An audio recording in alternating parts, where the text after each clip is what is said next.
नमस्कार दोस्तों, मेरा नाम है प्रदीप चौहान। बात समझनी है तो पूरी सुननी होगी। दोस्तों, पिछले 3-4 दिनों में इस देश ने 3-4 तस्वीरें बिल्कुल साफ कर दी है। एक तस्वीर तो ये साफ की है कि इस देश में नफ़रत की दुकान, सही में नफ़रत का बाज़ार जो है वो पूरा सिमटता जा रहा है और मोहब्बत की दुकान सच में खोलेगी। दूसरा, कि इस देश में ये भी देख लिया है कि ये सरकार जो 11 साल से शासन कर रही है, दरअसल कितनी खोखली है। और तीसरी चीज़ इस देश ने देखी है कि इस देश को क्या चाहिए, कौन इस देश के लिए बेहतर है। वो शख्स जो अपने आप को फ़कीर कहता है या वो शख्स जिसे फ़कीर की टोली शहज़ादे का नाम देती है। मैं आपको एक तस्वीर दिखाता हूँ, वीडियो दिखाता हूँ, ये देखिए। ये 2 तस्वीरें हैं एक साथ। एक तस्वीर है कुछ दिन पहले, कुछ महीने पहले हिमाचल में एक महिला जब कश्मीरी लोगों को वहाँ से जाने के लिए कह रही थी कि आप अपना सामान बेचने कश्मीर मत आया कीजिए, अपने यहीं पर रहा कीजिए। उन्होंने कहा था हमारे देश में मत आइए। उस महिला ने यहाँ तक कह दिया था।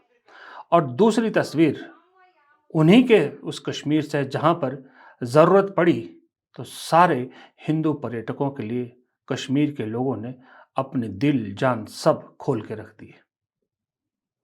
कोई घायलों को कंधे पे उठा के चला तो किसी ने पर्यटकों के लिए गोली खाई तो किसी ने अपने घर में पनाह दी और अपने परिवार की तरह रखा। इस देश ने इस तस्वीर के जरिए देखा कि नफरत पर मोहब्बत कैसे जीतती है। देर होती है लेकिन मोहब्बत जीतती जरूर है। इस देश ने यह भी देखा कि जिसे हमने अपना सब कुछ समझा, जिसे हमने अपना रक्षक समझा, उसके लिए लोगों की जान से ज़्यादा ज़रूरी है राजनीति। लोगों का दुख दर्द बांटने की बजाय वो फ़कीर पहुंच जाता है राजनीति करने के लिए बिहार, और जिसे कहा जाता है कि शहज़ादा है, पप्पू है, अमीरी में पैदा हुआ, अमीरों का लाडला है, वो पहुंच जाता है लोगों का दुख दर्द बांटने के लिए कश्मीर, अस्पताल, फिर सड़क पर उतरता है। जो जिनकी जान गई है इस हमले में, उनके साथ उनके याद में कैंडल मार्च में। ये वही शहजादा है जिसको लेके कई तरह का मजाक उड़ाया जाता है, लेकिन इस शहजादे ने ऐलान किया कि इस दुख की घड़ी में भले ही देश की सरकार नाकारा है, लेकिन सरकार जो कदम उठाएगी हम यानी मैं और मेरी पार्टी उसके साथ खड़े हैं। ये फर्क दिखा इस देश की जनता को, और इस फर्क ने साफ कर दिया कि इस सारे मामले में पहलगाम वाला जितना सारा इंसिडेंस हुआ, इस इंसिडेंस में के बाद राहुल गांधी ने दरअसल मोदी को धोकर रख दिया। पवन खेड़ा जो कांग्रेस के नेता है, उन्होंने कुछ बड़े जेन्युइन सवाल उठाए। उन्होंने कहा कि दरअसल पहलगाम हमले के 4 दिन बाद क्या किसने क्या किया। वो लिखते हैं कि राहुल जी घायलों से मिलने कश्मीर गए, मोदी जी चुनाव प्रचार करने बिहार गए। कांग्रेस ने कहा संकट की इस घड़ी में सरकार के साथ खड़े हैं। बीजेपी ने एक मृतक की डेड बॉडी और उसकी विधवा का कार्टून बनाया। कांग्रेस ने सर्वदलीय बैठक की मांग की, बीजेपी ने सर्वदलीय बैठक में झूठ बोला। कांग्रेस ने सरकार से पाकिस्तान को 2 टूक जवाब देने को कहा, बीजेपी ने इस हमले के लिए देशवासियों से देशभक्ति की कमी को जिम्मेदार ठहराया। पाकिस्तान को सबक सिखाना हो तो नीरज चोपड़ा सिखाएगा, और जय शाह और अनुराग ठाकुर पाकिस्तान क्रिकेट टीम के साथ दुबई में गलबैया करेंगे। भारत में मुंबई की फिल्म इंडस्ट्री पाकिस्तान को सबक सिखाएगी, और प्रधानमंत्री बिहार में जाकर चुनाव प्रचार करेंगे। क्या ऐसे देश चलता है? क्या ऐसे देश में शांति और देश में सुरक्षा की भावना लोगों के मन में आएगी? बलि का बकरा बनाना बंद कीजिए। पुलवामा के जवाब नहीं आए, पहलगाम के जवाब नहीं आए, उरी के जवाब नहीं आए, पठानकोट के जवाब नहीं आए, अमरनाथ यात्रा पे जो हमला हुआ उसके जवाब नहीं आए। क्या आपसे सवाल पूछना पाप है, अपराध है? सवालों के जवाब न देना अपराध है, और इसका अपराध इसके अपराधी आप आज से नहीं, पिछले 10-11 साल से आप इसके अपराधी। कम से कम अब जवाब दीजिए। बलि का बकरा किसी को मत बनाइए, न नीरज चोपड़ा को, न फिल्म इंडस्ट्री को, न विपक्ष को, न मीडिया को, न सोशल मीडिया को, न सिविल सोसाइटी को। अब देश आपसे सवाल पूछता है और झूठ बोला गया, इस झूठ का भी जवाब दीजिए। सर्वदलीय बैठक में सरेआम झूठ बोला गया कि बैसारन जहां ये घटना घटी, पर्यटक स्थल, ये अचानक आनन फानन में बिना किसी को सूचित किए खोल दिया गया। सरेआम झूठ। और ये झूठ सर्वदलीय बैठक से नहीं बोला गया, ये देश से बोला गया, क्योंकि तमाम दल जो वहां बैठे थे इस देश का प्रतिनिधित्व करते हैं। पवन खेड़ा के सवाल बहुत सच्चे हैं और इस सारे मुहिम में बीजेपी किस तरह से पिट गई है। मोदी जी का सारा जो एक मुखौटा बना रखा था वो पिट गया है। 56 इंच का सीना, विश्व गुरु, डरता नहीं है, फलां फलां फलां फलां, वो सब इमेज धुल गई है और उसी की फ्रस्ट्रेशन बीजेपी के नेताओं में दिख रही है और उसी का डर मोदी जी के चेहरे पर भी दिखा जब उन्होंने सर्वदलीय बैठक से दूरी बनाए रखी और सरकार को मानना पड़ा कि उससे चूक हुई है। और फ्रस्ट्रेशन मंत्रियों में दिख रही है जब पीयूष गोयल ऐसा बेतुका बयान दे रहे हैं कि इस देश में ये घटनाएं तब तक होती रहेंगी जब तक सभी लोग 140 करोड़ लोग में देशभक्ति नहीं होगी। जब तक 140 करोड़ भारतवासी देशभक्ति और राष्ट्रवाद को अपना परम धर्म मानते नहीं है, तब तक इस प्रकार की घटनाएं देश को परेशान करते रहेंगे। मैं समझता हूं आज अब कोई पीयूष गोयल साहब से पूछे कि क्या मुसलमानों की तरह अब इस देश के हर नागरिक को अपने देशभक्त होने का सबूत देना पड़ेगा, तब सरकार जो है ऐसी चीजों को रोक पाएगी। पहली बात तो है कि इस देश की जनता क्यों सबूत दे और दूसरी बात, इस देश की जनता ने आपको क्यों चुना है। आपको घास छीलने के लिए तो नहीं चुना, इसी चीज के लिए चुना है ना, आप हमारे प्रतिनिधि हो और आप हमसे कहते हो कि 140 करोड़ लोग देशभक्त नहीं हैं। इस देश की जनता की देशभक्ति पर सवाल उठाते हैं। ये सवाल दिखा रहे हैं कि इस सारे मामले में जो फजीयत हुई है बीजेपी की, वो फ्रस्ट्रेशन किस तरह से उनके दिमाग में चढ़ गई है।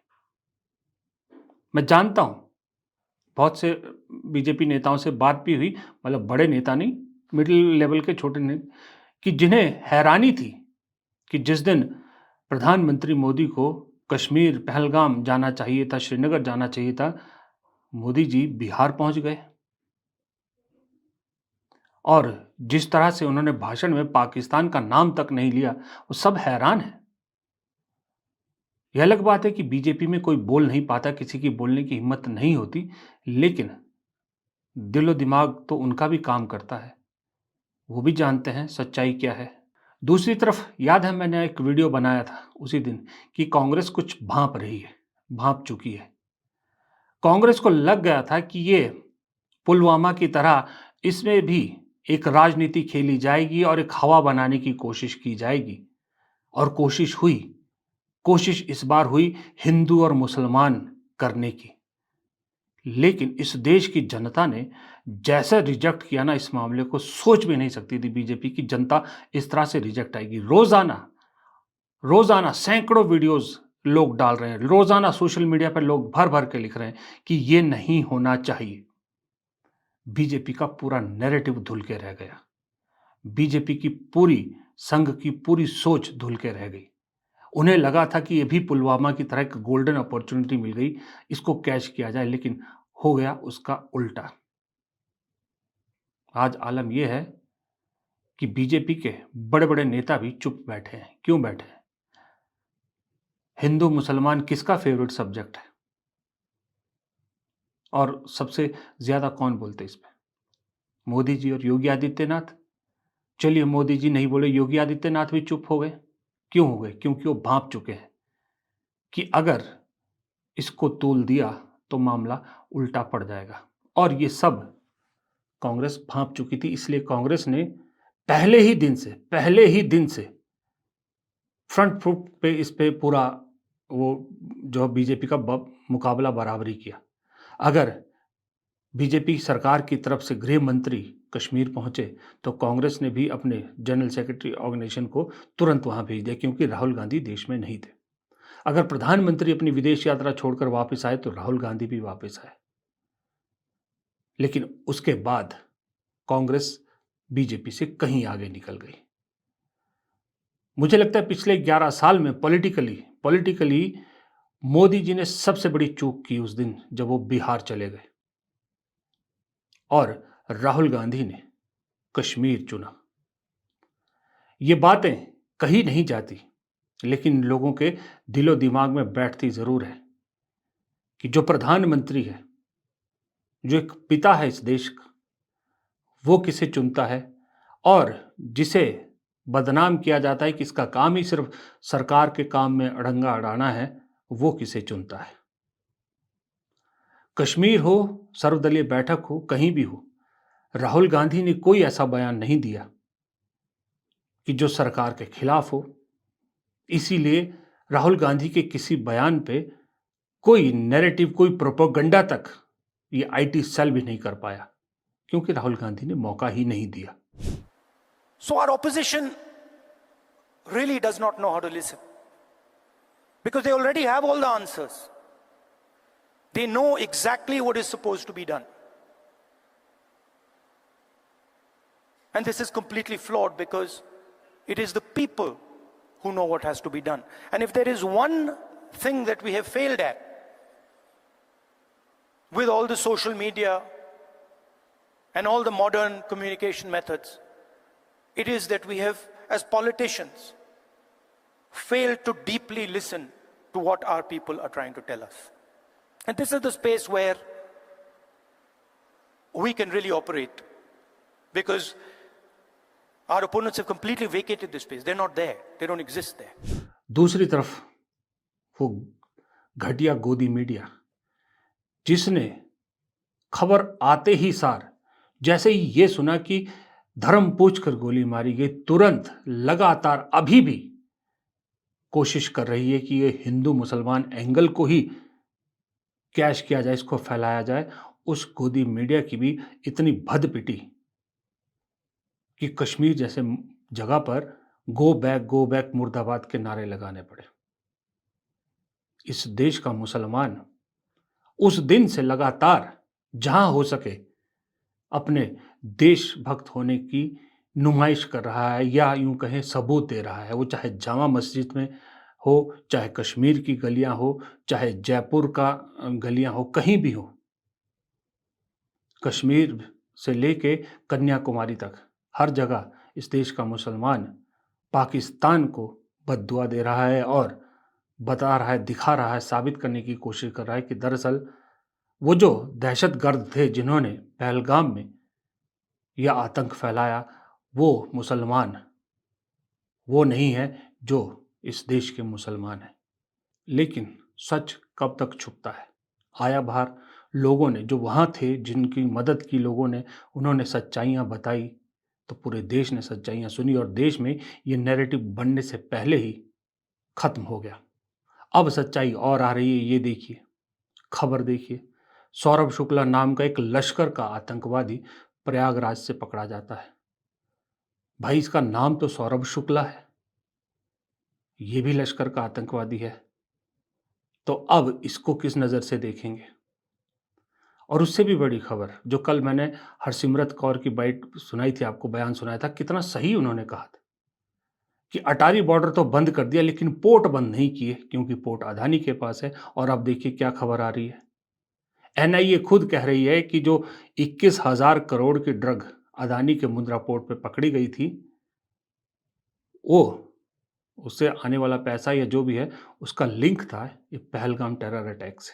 एनआईए खुद, गोदी मीडिया जो है, अंबानी का चैनल और दैनिक जागरण जैसा गोदी में बैठा अखबार खुद कह रहे हैं कि एनआईए खुद हैरान है, आंखें खुली की खुली रह गई कि कहां से कहां तक लिंक पहुंचा।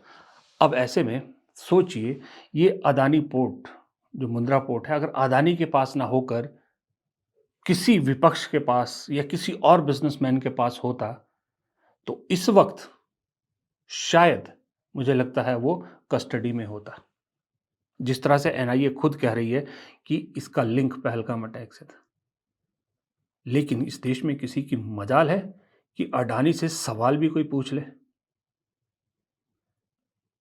ना पूछो, ना कुछ करो, लेकिन ये देश गूंगा बहरा अंधा तो नहीं है, देख रहा है, समझ रहा है, जान रहा है कि शहजादा बेहतर है इस देश के लिए या फकीर। ऐसा फकीर जो इस देश को करोड़ों रुपए का पड़ता है हर महीने, या ऐसा शहजादा जो एक पैंट टी शर्ट पहने या एक सादा कुर्ता पजामा पहने हर दुख में शामिल होने की कोशिश करता है। नमस्कार।